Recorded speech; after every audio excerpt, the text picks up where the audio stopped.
जब प्रकृति में सब कुछ कर्म पर निर्धारित है, कर्म पर आधारित है, जैसा हम कर्म करेंगे वैसा हमें फल मिलेगा, तो फिर हमारे मन में कहीं ना कहीं ये सवाल आता है कि हमें भगवान की पूजा क्यों करनी चाहिए। जब सब कुछ कर्म के अनुसार मिलना है तो फिर इसमें भगवान का महत्व क्या है और हमें क्यों भगवान की पूजा करनी चाहिए। जैसा हम कर्म करेंगे वैसा हमें फल मिल जाएगा, तो फिर भगवान इसमें कहाँ से आ गए बीच में। तो मंदिर हम भाव शुद्धि के लिए जाते हैं। देखो, भगवान श्री कृष्ण ने भगवत गीता के 4 अध्याय में कहा है, अर्जुन को कर्म योग की शिक्षा दी तो ऐसा भ्रम अर्जुन के मन में उत्पन्न हो गया कि वो स्वयं को ही कर्ता मान लेते हैं।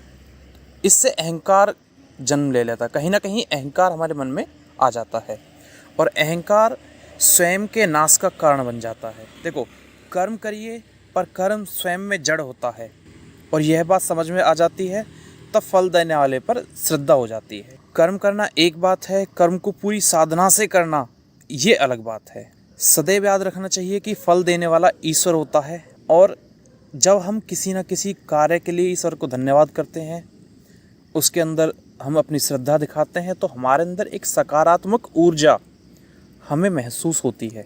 उसी सकारात्मक ऊर्जा को महसूस करने के लिए हम पूजा पाठ का सहारा लेते हैं। देखो, पूजा अर्चना करने की प्रक्रिया अनादिकाल से चली आ रही है।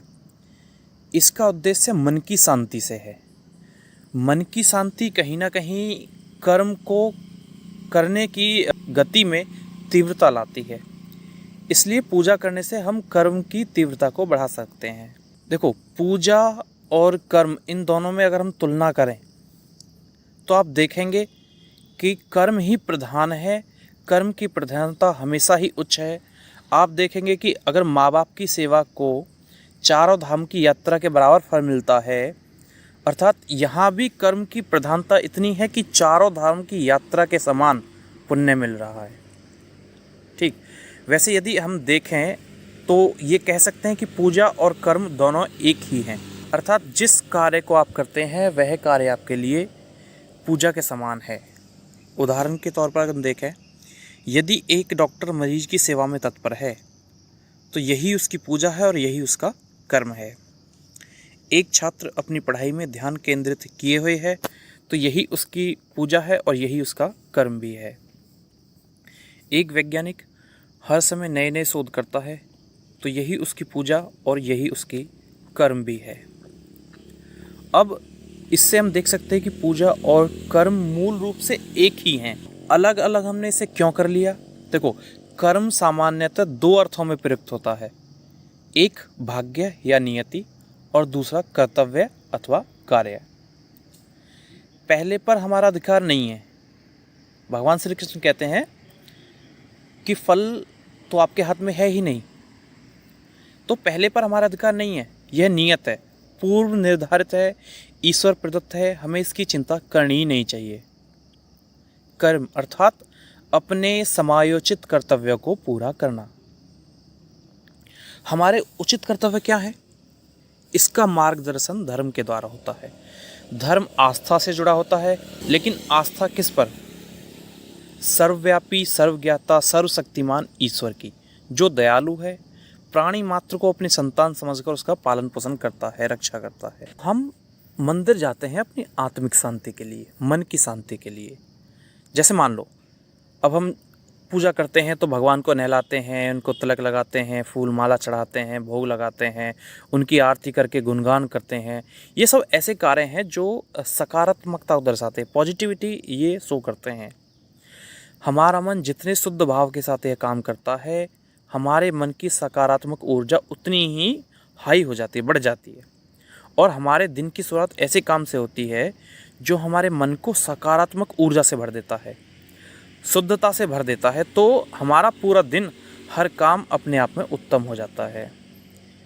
देखो, आजकल हम अपनी आम जिंदगी में बहुत से तनाव का सामना करते हैं, तो हम अपने शारीरिक तनाव को दूर करने के लिए तो उपाय कर लेते हैं, लेकिन मानसिक तनाव को दूर करने के लिए कुछ बेहतर उपाय नहीं है। इसलिए पूजा पद्धति को बनाया गया है, जिससे रोज़ हम अपने मन को ऊर्जा से भर के एक प्रसन्न मन के साथ दिन की शुरुआत करके अपने जीवन को बेहतर बना सकें। इसलिए हमें पूजा करनी चाहिए। अब बात आती है कि हमें मंदिर क्यों जाने चाहिए? जब भगवान सब जगह है, सर्वव्यापी है, तो मंदिर ही क्यों जाएं? तो देखो, जब कभी आप मंदिर जाते हो तो आपने महसूस किया होगा कि मंदिर के अंदर घुसते ही हमें एक बहुत ही प्रबल सकारात्मक ऊर्जा का एहसास होने लगता है। वो ऐसा इसलिए क्योंकि वहाँ लोगों की श्रद्धा है।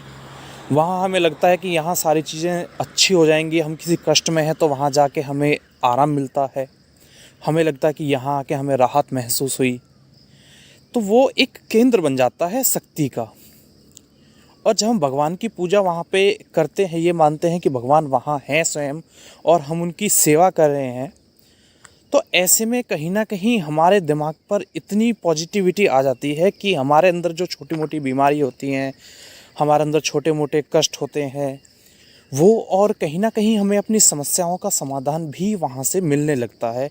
क्योंकि ब्रह्मांड का जो कुछ भी ज्ञान है वो हमारे दिमाग में भी है, बस ज़रूरत है तो हमें उसे खोजने की। जैसे पुराने लोग, ऋषि मुनि, बड़े बड़े साधक हुए, वो लोग योग साधना करते थे, योग करते थे, साधनाएं करते थे। वो क्या करते थे? ध्यान लगाते थे। वो ध्यान क्यों करते थे? एक जगह बैठ गए, ध्यान लगा रहे हैं, उन्हें ज्ञान प्राप्त हो गया। ऐसा क्या था कि वो ज्ञान प्राप्त हो जाए? तो जो भी ब्रह्मांड का ज्ञान है वो सब हमारे अंदर भी है, बस हमें उससे कहीं ना कहीं उससे संपर्क बनाना होता है, कनेक्ट होना होता है। अब कनेक्ट कैसे होंगे? जैसे एक टीवी होती है, उसको चलाने के लिए हमें रिमोट चाहिए। रिमोट से हम उसे चला सकते हैं, उसके अंदर जो चाहे वो हम प्रोग्राम देख सकते हैं। इसी तरह हमारा दिमाग भी एक रिमोट की तरह काम करता है। जो ब्रह्मांड है, हम उसके अंदर की चीज़ों को व्यवस्थित कर सकते हैं। हम खुद भी हम उससे अपने आप को रिलेट कर सकते हैं, जोड़ सकते हैं। तो इसके लिए हमें अपने दिमाग को स्थिर करना होता है, शांत भाव से सोचना होता है और ध्यान लगाना होता है। जब हम कहीं ना कहीं मंदिर जाते हैं तो वहाँ हमें इतनी पॉजिटिविटी फील होती है कि हमारा ध्यान स्वतः ही ऐसे समाधान खोजने लगता है, ऐसी दिशा में बढ़ने लगता है कि जहाँ हमको बड़े से बड़े परेशानी का हल भी आराम से मिलने लगता है। इसलिए हम मंदिर जाते हैं। उम्मीद करता हूँ कि कहीं ना कहीं मेरे अनुसार जितना मुझे समझ आता है उतना मैंने बताया। तो कहीं ना कहीं आप भी समझ गए होंगे कि हमें भगवान की पूजा क्यों करनी चाहिए, क्यों हिंदू धर्म में भगवान का इतना महत्व है। भगवान के ऊपर विश्वास करने से आदमी को अपने मन में शांति महसूस होती है, श्रद्धा बढ़ती है, प्राणी मात्र के प्रति दया भाव उत्पन्न होता है। इसलिए हमें पूजा करनी चाहिए।